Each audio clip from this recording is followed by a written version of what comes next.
Hello, everybody. Welcome to our next episode of Ariane and Karley Discuss. This week, we're going to talk to you guys about the episode The Outlaw Armaggon. Um, anyway, Karley, would you like to take it away? Get away, Carly. Synopsis. Basically, we start out straight off with Lord Dreg. He has hired an assassin who is, ironically, the title character, the Outlaw Armaggon. Armaggon is a assassin, bounty hunter, shark thing alien. Lord Dreg sends him after the turtles, tells him get rid of them. I still hold a grudge against them for what they did to me on that other planet. Yeah, take him out. So now this assassin is after the turtles. He catches up to their ship. He attacks them instantly. He doesn't waste any time. He's chomping at the ship, doing damage. The turtles are like, oh my god, what do we do? Leo goes out, tries to solo fight him. Armaggon easily overpowers him. It's an interesting fight. Leo's definitely not really in his element with the anti-gravity and everything. He's evilly outdone by this shark thing. They realize that the only way that they can survive this is to retreat. So they find this abandoned space station. Honeycutt hacks in and gets access to it. They escape in there, but it's revealed that that was Armaggon's plan all along. Inside the ship, the turtles meet Overmind, the ship's artificial intelligence, who was actually shut down by the original crew when he started outsmarting them. Eventually, Overmind takes over the Fugitoid. He starts reamassing his robot army, which wants to destroy every living thing in the universe, which is not very good. The shark goes in, tries to get to the turtles, but he realizes that he's got to fight off the robots too, creating this temporary, unspoken alliance between the two parties, and it's never really talked about. It's just they both have to work together to oppose these robots and the Fugitoid, who is now Overmindatoid. I don't know. Anyway, long story short, big battle at the end. April's powers are used to reach through to the Fugitoid to bring him back. Everybody's escaping. Leo stays behind to make sure that Overmind is completely taken out, as well as Armaggon. He stays behind, blows up the entire ship. We get this awesome escape sequence. The turtles all make it. Everybody hugs. Everything's good. But because it's 2012, Armaggon's not dead, even though he blew up. Overmind's probably still there too. I don't know. We'll see him again. Don't worry. But yeah, this episode's a lot of action. No real plot movement again, but I mean, hey, you guys know the format, so we're just gonna go straight into what we didn't like about the episode. I'll start. One of my dislikes was right when Overmind takes over the Fugitoid and the Fugitoid is freaking out and he's spazzing. It's revealed that the Fugitoid has basically just become a fusion bomb. And that's a serious threat. Like, they're all in a very confined, closed space with this super powerful fusion reactor bomb. And Donnie highlights, oh my god, this is bad. Like, he yells about it. And then that's it. That threat is, like, instantly brought up, and then it's killed. Like, don't tell me that the Fugitoid has become this super mass destructive bomb weapon and then take it away, like, 10 seconds later, because then we had to worry about the robots again. It was kind of like, really? I thought that was pretty dumb. It was kind of like, why bring it up then? Um, yeah, it was kind of weird. I guess it was kind of resolved whenever Donnie was like, Professor Honeycutt, your fusion core at the very end, and he was like, but that much power? Oh yeah, an overload, and then big kaboom. I guess that was the fusion bomb.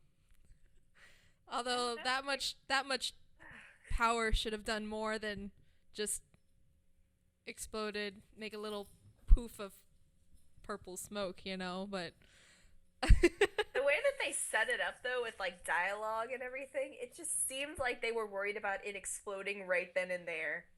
And then I feel like that should have weighed heavily more on them. Like, I realized that they had other things to focus on at the same time, but that's a pretty bad thing to just bring up and then leave alone.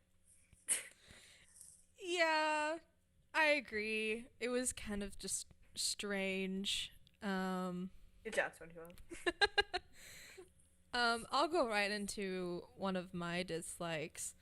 One of the things I disliked was the plot with Overmind and the robot revolution. I've seen it before in practically every robot movie, every movie with a robot, we've seen this plot before. It was in the Avengers Age of Ultron. It was in iRobot, just for two examples. I was hoping for something more complex than, oh, humans are stupid and robots are smarter. Robots should take over the planets. Yay! I don't know. I was just hoping for, I knew it was filler, but I was hoping for something a little bit more complex than a plot that I've seen in every single movie involving robots. And I was like, oh well. I don't know. I mean, I agree with you completely.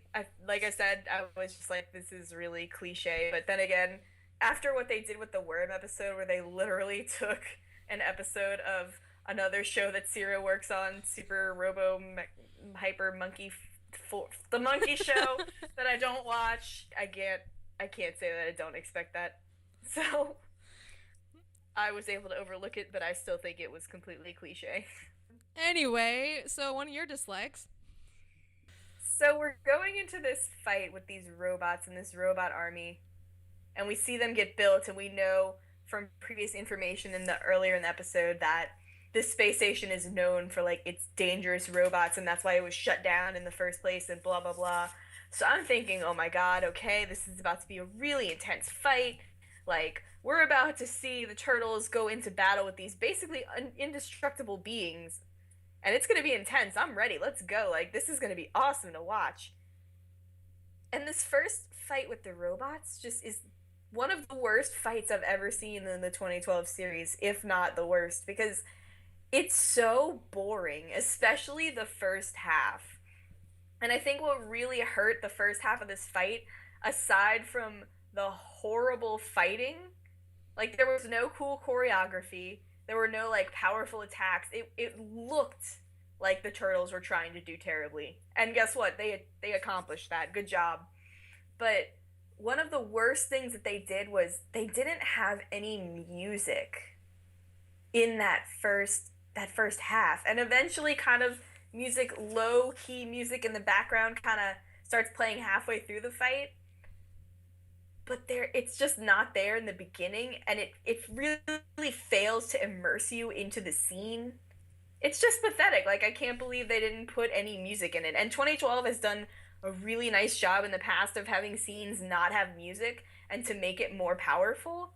But in this instance, like, at least give me some music so I can kind of get into the ridiculous boringness of this fight.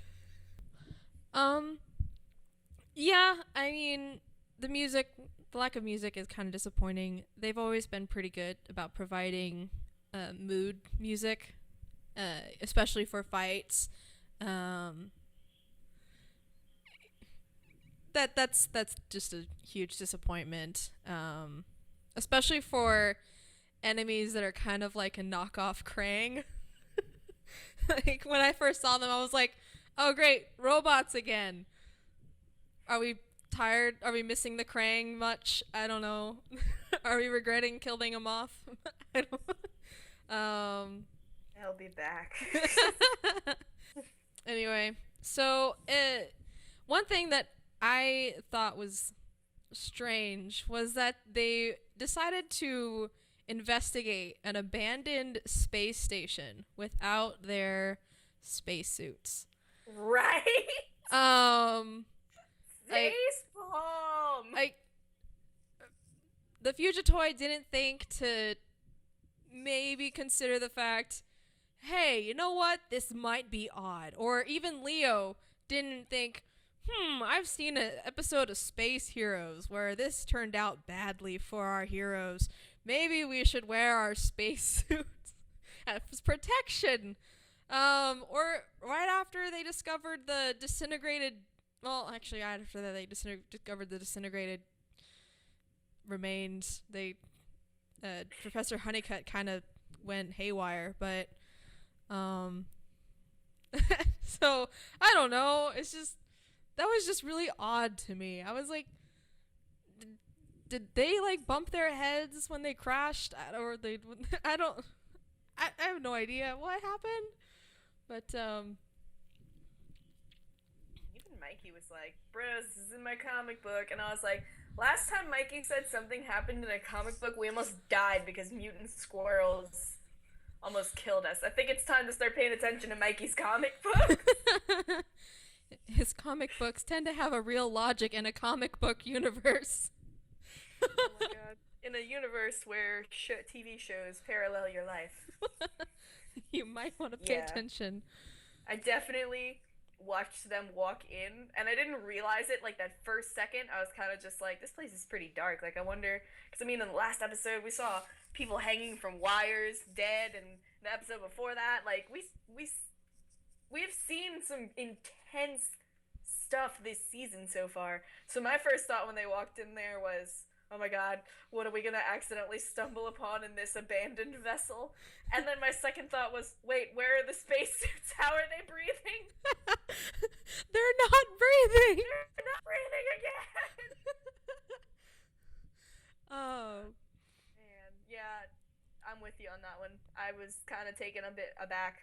Not instantly, because I had other stuff in my mind, obviously, but at that moment, I was kind of just like, okay. Obviously, the space station is still functioning enough to provide enough pressure and oxygen for them to breathe. For some reason, even though it's been shut off. Hashtag logic. My third dislike was Armaggon himself. Like, I'm all for the idea of Lord Dreg sending an awesome assassin bounty hunter. And in itself, his personality seemed pretty intense and pretty good. But honestly, I laughed my head off at the fact that they were being chased by a giant shark inside of a giant metal shark. Like, first of all, what was that supposed to be a disguise? Like, they won't know who I am. I'm a shark in space, so obviously I will don upon me a robotic shark suit that will completely hide my identity and make it confusing for all my prey. Like, like, are you kidding me?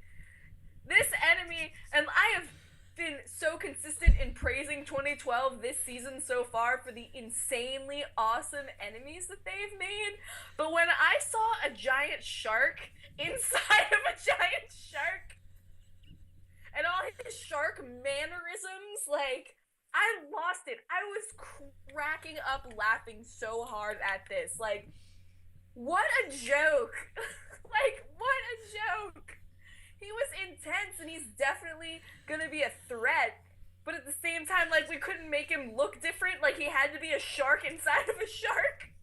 What planet is this guy from? Where is he from? I want to know. Did the Krang take a shark from Earth, mutate him, and then set him free into the cosmos? I have so much shark rage about this. I'm killing you slowly because you're just laughing at how hard I'm raging about this shark, but I'm sorry. That villain was boring. Like, not in manner or personality, but in appearance, I was severely disappointed with the fact that I had to sit there and watch Space Jaws. Like, put like a techno remix on the donut. Donut. Dun dun dun dun dun. Like, really? Like, I can't wait to get to the next episode because I'm sure that they will have better space villains. Because I know that Armaggon's gonna come back. It's already established, like, he's got a vendetta against the turtles now. It's not even about money from Lord Dreg anymore. It's just him sharking it up. Oh, God, help me. I guess you could say he's a lone shark now. You're not helping! No shark puns! I'm mad! Oh my god, what are your thoughts on the sharks? The way you feel about him is the way I felt about Worm. I don't think you yelled in our last Because I held it in, because I was like, oh, there are so many other things to talk about other than this. I will restrain myself. I'm too emotive. I have to yell about things that give me rage, and the shark gave me rage. Serious, hardcore shark rage. At one point, I realized that I was more mad at the shark being a shark than I was about Casey being like, oh my god, we're gonna die again. How awesome. Seriously bad. Like, you know I'm severely disappointed in a villain if I can overlook Casey this season so far and be like, I like Casey more than I like this stupid shark. I will stop yelling now. I will actually talk about Armaggon later.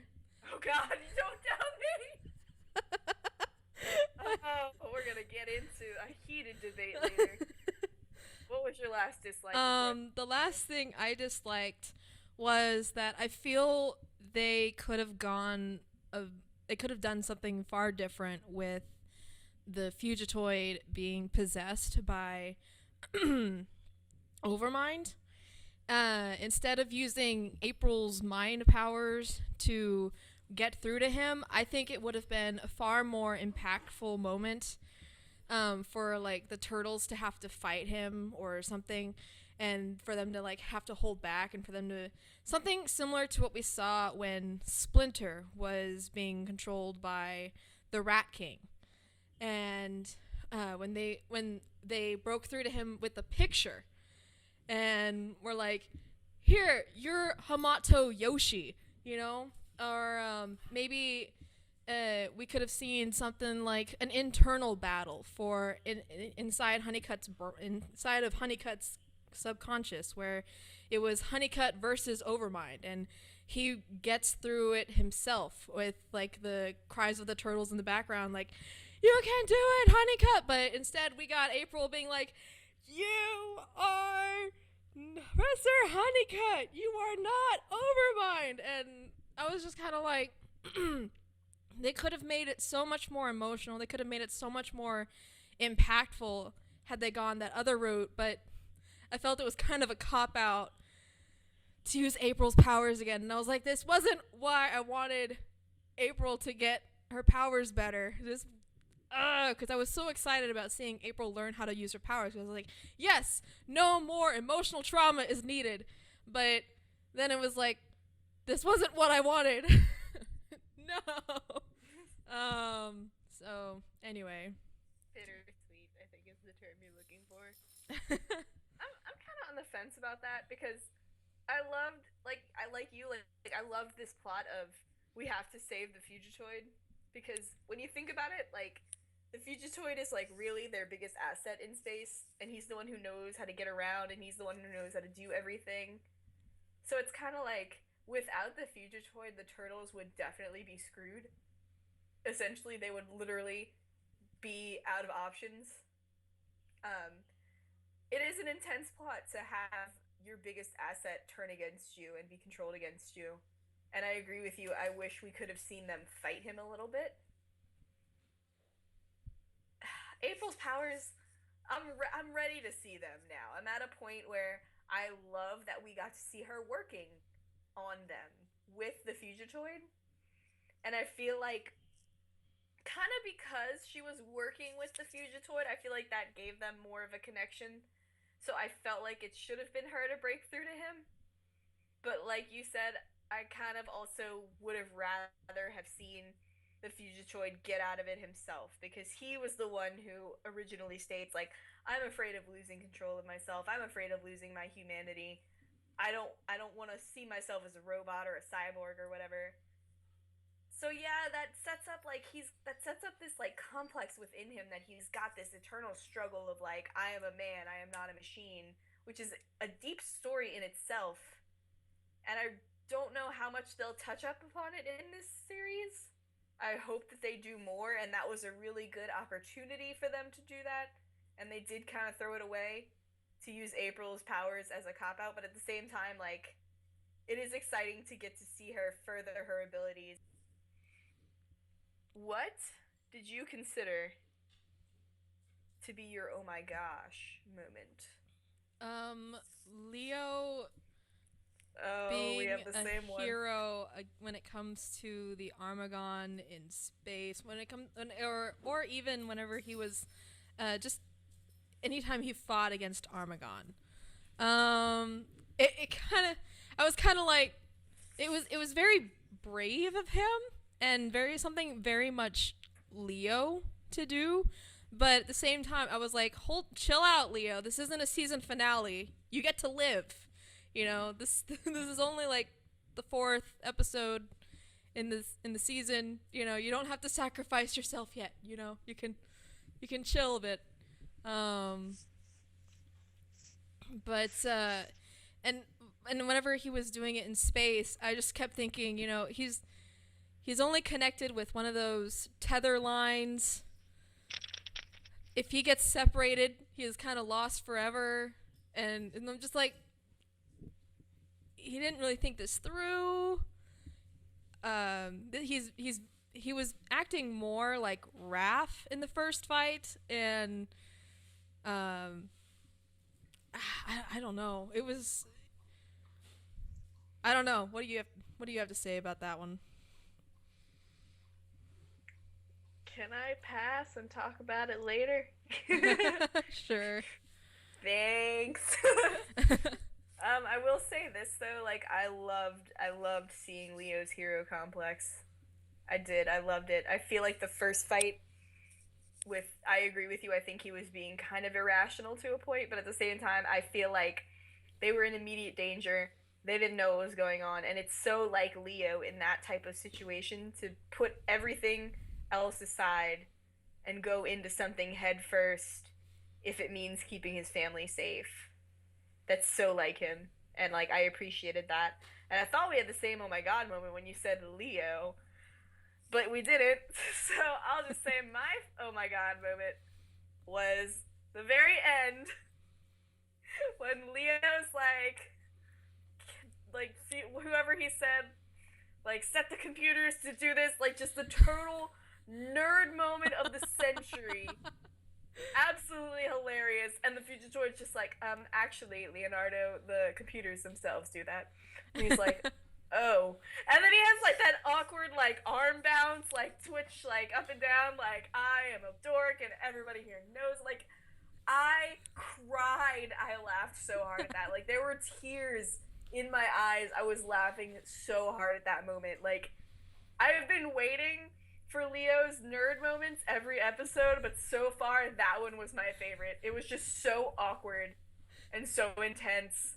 Like he went as far as to imitate the voice and the tone and the like. Oh my god, that was so funny. Like, yay. Yay. It was beautiful. It was a moment that shan't ever be repeated. Yeah, I thought that was adorable. Absolutely precious.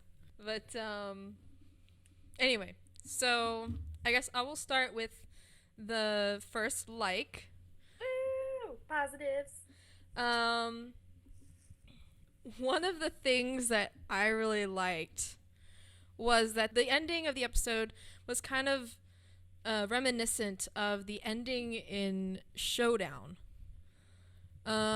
Except with a few differences in that Raph went back for Leo. I was like, I bet they remembered it, because Leo was like, I'll hold him back, and Raph this time was like, I'm not gonna let you just stick around here forever. Nope, I'm gonna bring out a spacesuit for you, and I'm gonna sit out here. I'm gonna watch that explosion until you come up here. But I was like, oh my gosh, I don't know, I really liked that. So pass. Later. Okay. My first like was, like I said earlier, April training with the Fugitoid. Like, to me, that was more significant in itself than just saying, okay, April's finally training. April's finally trying to like use these powers, learn how to use them, learn how to master them, etc., etc. The fact that she was training with the Fugitoid just is significant in itself because it makes sense. Like the Fugitoid is with the Utroms. It's been established that he has like some form of working partnership with them. The Utroms, as we all know, are the Krang, but they're the Krang. They are a specific breed of Krang that have broken away from the hive mind of the Krang, which means they're different. They're kind of like the rebels of the Krang, honestly. And because they are Krang, we can safely assume that they have the same psychic abilities that the Krang have. So these Utroms, being the good Krang, working with Honeycutt, who in turn will work with April, like it just makes sense. Like it's a good thing to see her working with the good side of these powers, if that makes any sense.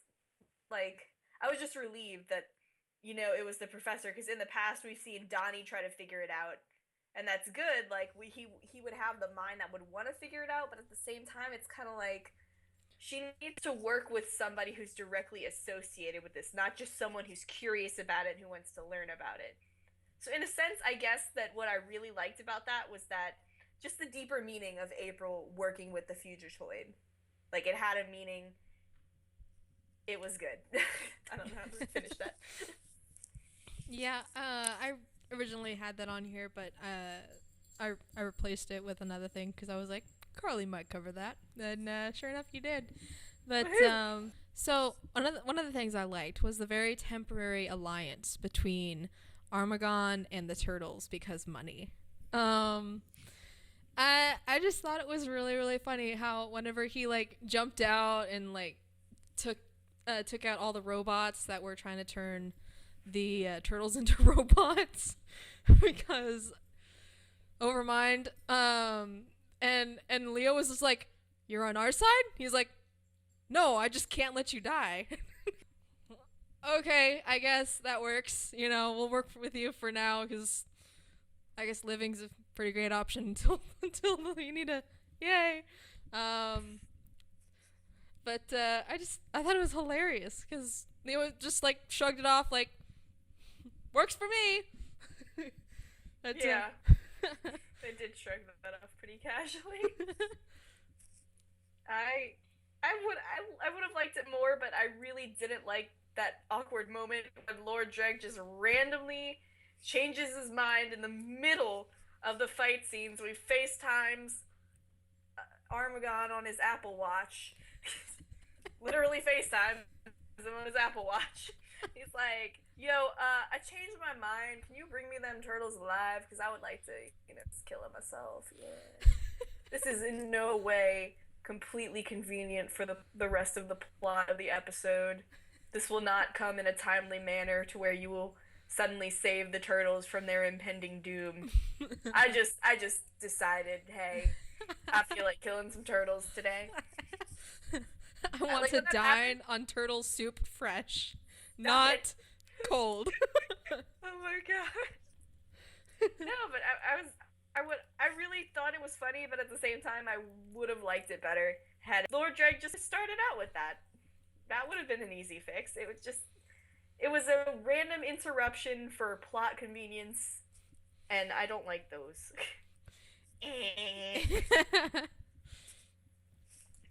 My second like is that we actually finally, 4 episodes into the season with traveling with this guy, we finally get some backstory into who the Fugitoid is.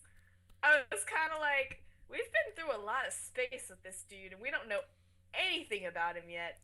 But no, I did like his backstory. They kind of kept it original. They added a few twists in it.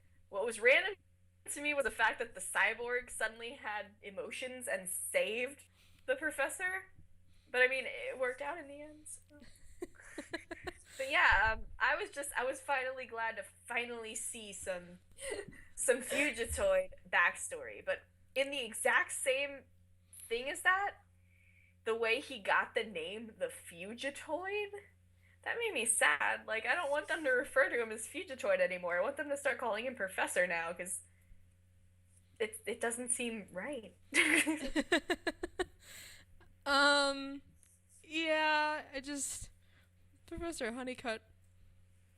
Um, Moment of silence for Professor Honeycutt. Moving on. uh, yes, that's actually my third like. So, I really loved the backstory.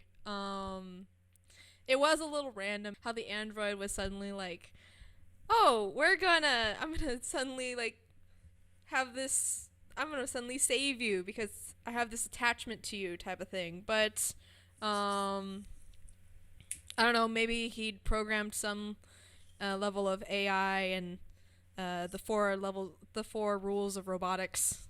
So, I don't know, it's possible, I guess, but yeah, I really loved that it was still connected to the Triceratons.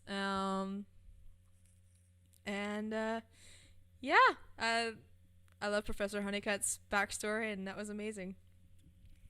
All right, I'll move on to my third. Like, it goes back to what you said earlier about the spacesuits.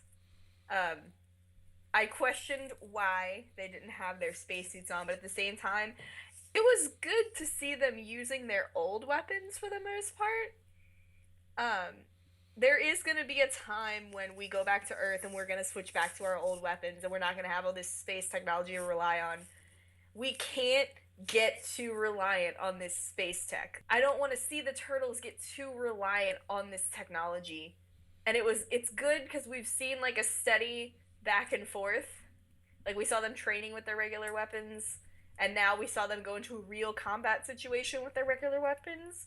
Granted, they didn't do much good, and I don't want to see them use them too much in space because they really do need their enhanced weapons to face the threats of space. But it's good to see them fight with the old and the familiar because eventually they will switch back to that. And it's good to kind of maybe see them keeping that in mind. Like, okay, good. Like, we're not going to be able to rely on advanced technology forever, so it's good that we still remember what we originally had and we're still going to train and fight with that, you know? It's a weird thing to like, but I did like that. I thought it was good to see the old make a reappearance for an episode. Yeah, I was pretty happy to see them using like the katana, the kusarigama, the naginata, and the sai. You know, I was like, oh, we haven't seen those in a long time, like a month, I guess. And I was like, oh, this is nice. It's not doing much good against the enhanced armor, but you know, I guess good effort. You get an A for effort. Good try. But yeah, I mean, it was nice to see. So, did you have a single moment out of the entirety of this episode that really just you sat there and you were like, wow, that was the best thing I've ever seen in my life, and my life, if my life consists of this one episode? What's your favorite moment? Not so much a favorite moment as much as a favorite thing. I really liked Armaggon. And I know you didn't like.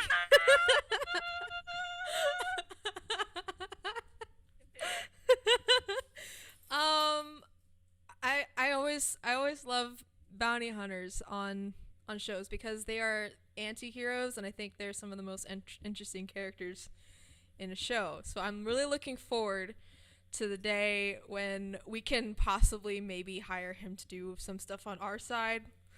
That'll be fun.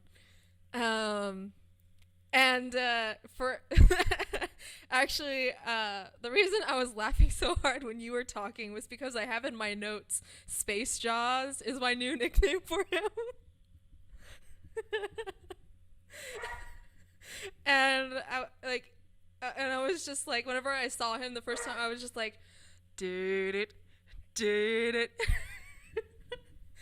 I just think he's so incredible and so much fun, and I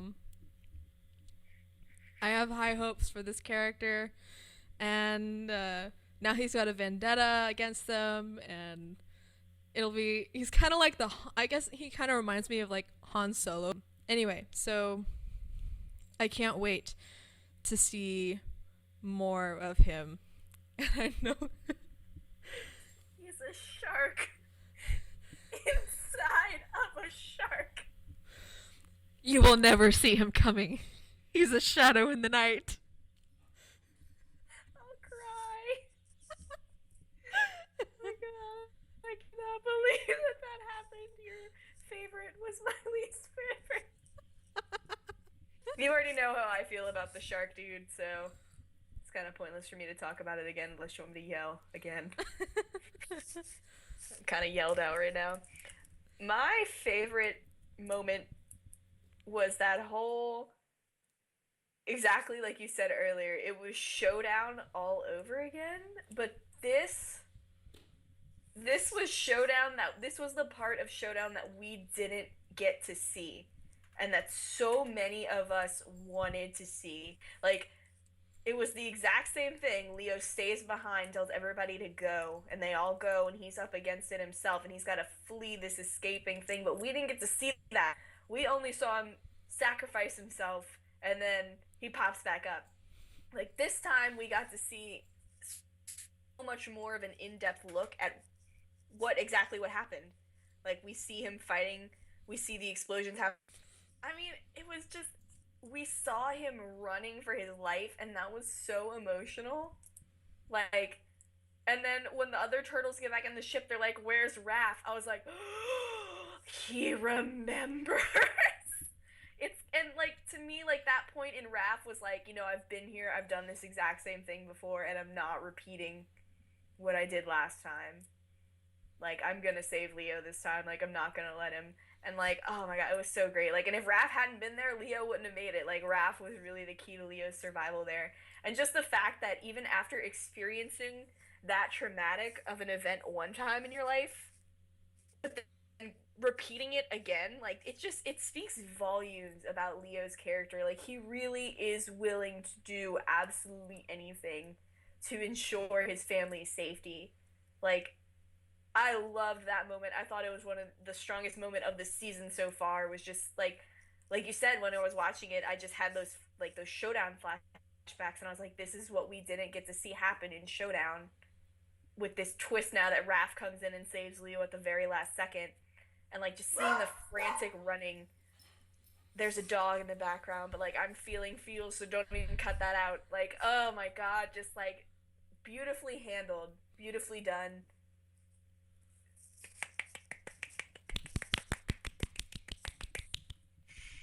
Kudos to you, 2012. That really impressed me. Seriously impressed me.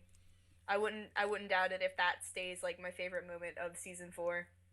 Like, single soul moment of season 4. But now we have a couple of questions to get to, unless you had something to say, but you kind of talked about it earlier, so I assumed you don't. No, but I could be wrong. Sometimes I'm wrong. I don't have much else to say except, yeah, I agree. And my dogs that you heard barking during Carly's speech, they are 2 beagles named Trapper and Jimmy, and they've interrupted us multiple times during this podcast already, but we've cut those out. We have a couple of questions to answer this week. I'll ask the first one, you can ask the second one. Ariane, what did you think? Anonymous would like to know. Thank you, Anonymous, for your question. Love you. What did you think of the Leo-April hug at the very end of the episode? And just a quick side note in there for some of you guys who watch us on YouTube and don't have Tumblrs, that hug at the very end has been such a controversy on Tumblr for the last few days, and a lot of people think that the hug is like this super secret bonding between Leo and April, and now there's a new ship forming, and I'm scared and confused. What did you think of the April-Leo hug? What did I think of the April-Leo hug? I think personally, maybe she was also having flashbacks to Showdown and was remembering that last time they thought that Leo died. And this was kind of like, well, what would you do if someone you thought was dead came back to life? I think you'd hug him. And to me, that's what this is. It's just a hug. But if you want to ship it, go for it, ship it. Just be nice to the people that don't. That's all I ask. My feelings, which are very strong about this moment and very intense, and I will just come right out and it's a hug. Get over it! Stop blowing up my inbox. It's exactly what Ariane said. It's possibly a combination of flashbacks, but more so it's just intense relief that someone you thought was in serious danger or was dead is not dead. They're alive. It's a hug. End of story. Okay, moving on. And another anonymous, thank you very much, sent I'll try not to yell at you. question. Who has been the best voice actor for a new character so far?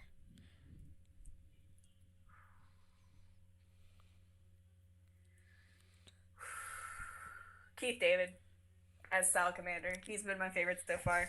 And maybe it's just because I'm familiar with his work more so than I have been with these other voice actors outside the show. I think everybody that they've hired so far for these additional characters in season 4 has been incredible.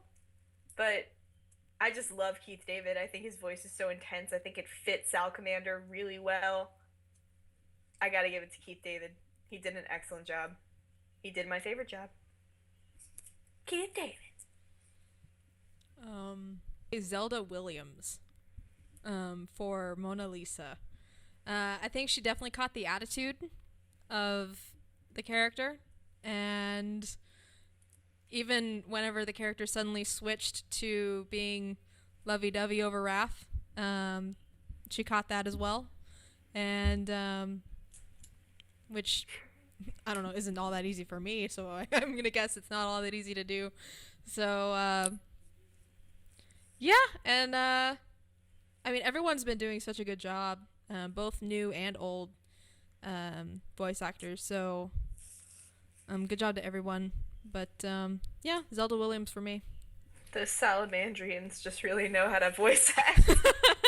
I mean, they have that raka, you know, so... Yeah, that's not easy to do. Like, there's a lot of respect for that. Like, that sounds like it strains the throat muscles. I lied. We actually have another question, and I kept this from Ariane because it's specifically for her. And I wanted to put her on the spot because I'm awful. It's an easy question, so don't freak out too much. An anonymous person would like to ask you, Ariane. We all know who Carly's favorite turtle is. ... And if you don't, what are you doing? Ariane, who is your favorite turtle and why? Well, thank you for putting me on the spot, Carly. You're welcome. I like to keep things lively. All right. So my favorite turtle and is actually Leonardo. And I try to. Yes, I can already see people being like, this podcast is biased. It most certainly is. We try to keep it as fair as possible. When all the characters make a mistake, we try to be as fair as possible. If not, then let us know. But as for why he's my favorite, I believe when I was young, the reason was he wore blue, and blue is my favorite color, if you can't tell by the hair. And he used swords, and I thought swords were the best weapon. And as I got older, I kind of started to identify with him more as, like, the oldest. Like, the constant having to care for your younger siblings, them kind of resenting you for it. I identified with him. And I wrote a long post about it. If I can find it, I'll link it in the description below. Because I wrote really long, but long and the short, he's the one most familiar to me, most like me, and I I admire that, and I feel like I can understand them, and I tend to, if I can understand a character, I tend to like them better. If that makes me really bad, I apologize. But anyway, so I hope that's a good enough answer for you.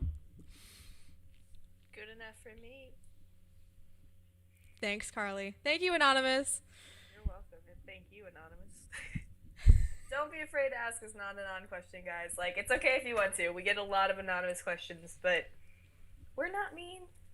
And you get a shout out. That's cool. Woo! Anyway, with that, we're at the end. Gosh, this episode, it's hard to describe. I liked it. There were things about it that I didn't like. I felt that this was the easiest episode to pick dislikes for this season. And I feel like the dislikes that I had were just things that could have been easily fixed. Like the no music, the fight, the whole, just a shark. But I know you're happy with it, so we'll keep him as a shark, I guess. Ron Perlman, who was the voice of Armaggon, did an excellent job this episode. I really liked his voice. Like I said, all of the voices for the characters this season, they've been great. They've been phenomenal. I've really enjoyed the season so far. I've enjoyed all the new villains, some more than others. Sharks. I'm gonna have nightmares about sharks for like a week now. Next, we're heading into an episode called Riddle of the Ancient Eons. I have no idea what's gonna happen in this episode whatsoever. I can't even give you like a little hint. I have no idea. I just have no idea. So we'll all be surprised when that one rolls around.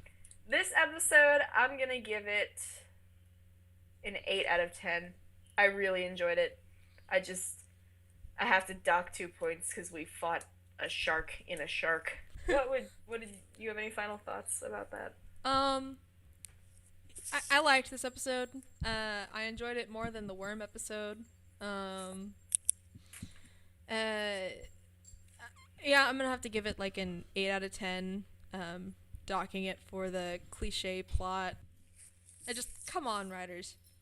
Give us more than a cliche. You can do it. I have faith in you. And I liked the shark. Keep him as a shark forever and ever and ever. Make him a robotic shark inside of a real shark. and twist. I'm hoping that the next episode gives us some plot movement. Next episode will be the final episode before we go on a little bit of a hiatus. Don't be surprised if it's a bit of a longer hiatus than some are, because we've gotten 5 new episodes in a row. That's a lot. Usually it's like 3 or 4. So just a heads up, guys. We're about to head into a hiatus. In the hiatus, the first thing we'll do for the first week will be the Half Shell Heroes special. And then we'll start getting on to our episode requests, starting with the Tale of the Yokai. Look forward to having some fun back on planet Earth with us for a while. With that, I think we're done here. So I am Carly. I run all things TMNT. And I'm Ariane, and I run Ariane 2014. Thanks for tuning in, guys. And we will see you in the next episode. Peace. Bye.